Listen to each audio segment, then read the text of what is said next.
जब रूटीन में एक ही चीज़ बन रही होती है ना, कभी मटन बन जाए, कभी चिकन बन जाए, कढ़ाई बन गई, इस चीज़ की कढ़ाई बन गई, ऐसे, तो फिर इसमें कुछ चेंज करने को दिल करे ना, तो फिर सबसे ज़्यादा क्या आता है दालों पर, कि जी आज कुछ दाल हो जाए। तो आज की जो हमारी दाल की रेसिपी है ना, मूंग दाल की बनाएंगे। सादा सी है लेकिन बड़ी कमाल की, इतनी टेस्टी कि अगर आप एक बार इसको ट्राई करेंगे ना, मुझे यकीन है सबको बहुत ज़्यादा पसंद आएंगी। बच्चे तो बच्चे, बड़े भी इसको बड़े ही शौक़ से खाएंगे और हर कोई हफ्ते में एक बार इसके खाने की डिमांड करेगा। इससे बड़ी ही ज़बरदस्त और टेस्टी सा जायका बन जाता है।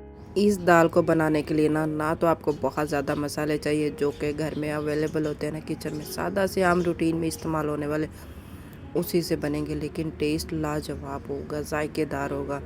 तो चलिए हम इस मज़ेदार और टेस्टी सी रेसिपी को बनाना स्टार्ट करते हैं। बिस्मिल्लाहिर्रहमानिर्रहीम, अस्सलाम वालेकुम। कैसे हैं आप सब लोग? मैं हूँ शाहीन और वेलकम करती हूँ आपके अपने ही प्यारे से यूट्यूब चैनल, जिसमें आपको बहुत टेस्टी और मज़ेदार सी रेसिपीज़ मिलती हैं। अगर तो आप चैनल पे नए हैं, चैनल को अभी तक सब्सक्राइब नहीं किया, तो जल्दी से चैनल को सब्सक्राइब कर ले। आप सबके प्यार का बेहद शुक्रिया। अच्छा, मूंग दाल बनाने के लिए ना सबसे पहले मैंने यहाँ पे एक खूबसूरत सा बाउल ले लिया है। इसमें डाल देंगे हाफ़ के जी मूंग दाल। मैंने हाफ़ के जी लिया, आप कम या ज़्यादा की बना सकते हैं, ये हाफ़ के जी की रेसिपी दे रही हूँ। अच्छा, दाल को ना अच्छे से वॉश करना चाहिए, कोई भी दाल हो ना। इसको जल्दी ऐसे भिगो के नहीं रखना, इसको कम से कम भी 2 से 3 पानी में, जैसे हम चावल को वॉश करते हैं ना अच्छे से, वैसे ही दाल को अच्छे से भिगो के रख दें। हम इसको 2 घंटे के लिए भिगो के ऐसे ही छोड़ देंगे पानी में। अच्छा, दाल को भिगे हुए ना तकरीबन लगभग 2.5 से 3 घंटे का टाइम गुजर चुका है। तो अभी हम आ जाते हैं तड़के के लिए, दाल को पकाने के लिए।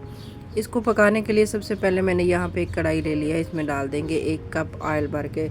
ऑयल इसमें थोड़ा सा ज़्यादा जाएगा, क्यों, मूंग दाल में ऑयल थोड़ा सा ज़्यादा, ऑयल या घी कोई भी हो ना, ज़्यादा जाता है।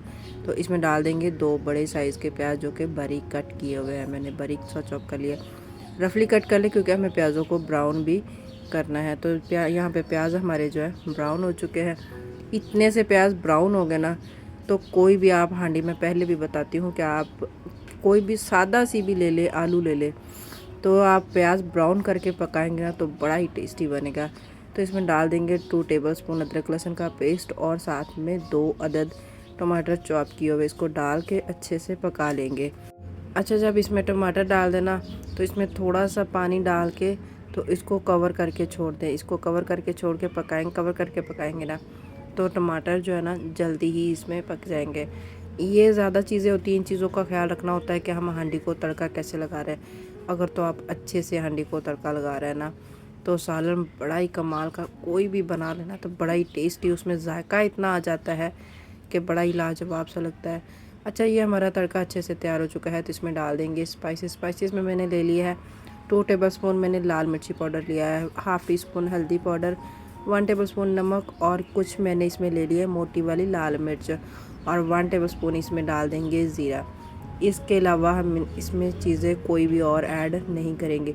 अच्छा, जब तड़का अच्छे से हो जाए ना तो फिर इसमें हम डाल देंगे भीगी हुई दाल। दाल देखिए माशाल्लाह से कितनी ज़्यादा फूल गई और बड़ी ही ज़बरदस्त। दाल को डाल के ना अच्छे से इसमें चम्मच हिला दें। चम्मच हिलाने के बाद तो इसमें हम डालेंगे 2 कप पानी, ज़्यादा पानी नहीं डालेंगे।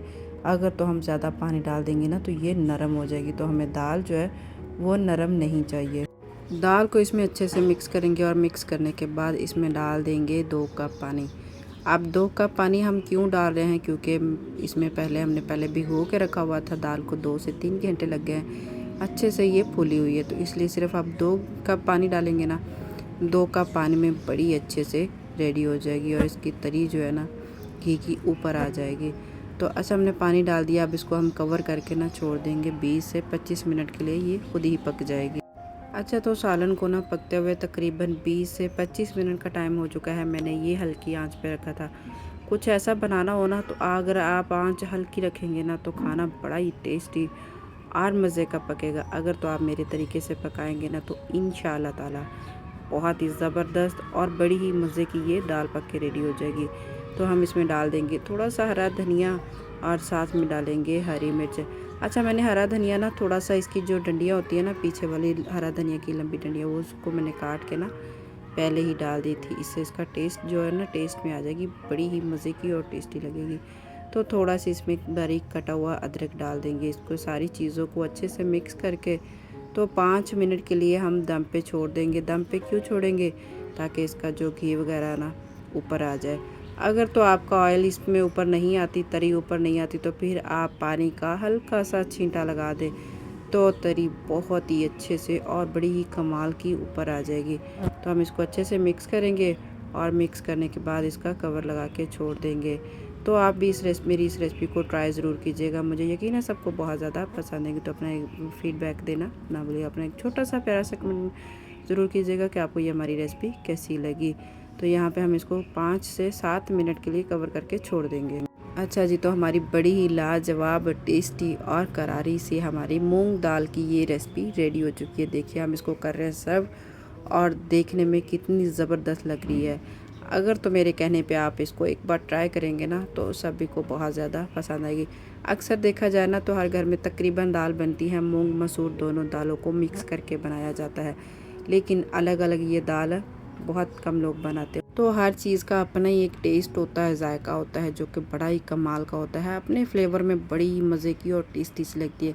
तो फिर आपके लिए कुछ नया टेस्टी मज़ेदार सा लेकर आएंगे। तब तक के लिए अल्लाह हाफ़िज़। अपना बहुत ज़्यादा ख्याल रखिएगा। मुझे दीजिए इजाज़त। दुआ में याद रखिए।